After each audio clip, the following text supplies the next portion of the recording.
Hi mga crafters! So for this video, samahan niyo ako gumawa ng mirror keychain.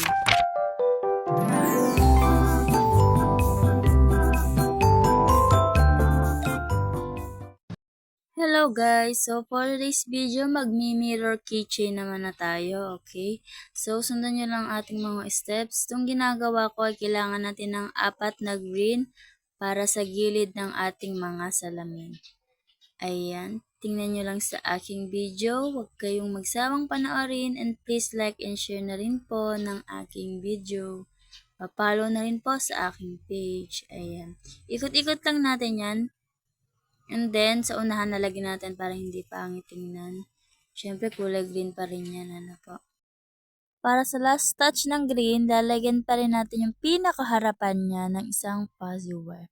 Bali, 4 na fuzzy wire po ang nagamit ko dyan na green. Ayan, sinukot lang natin kung kakasya. Then, dinikit na natin.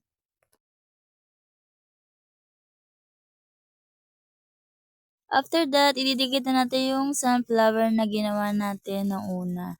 Ayan, lalagyan na rin na natin siya ng hook pang keychain. Ready na ang ating sunflower keychain. Kinulayan ko na rin pala ng orange ang gilid ng ating sunflower para maging realistic ito. Ayun lang for today's video. Thank you for watching guys.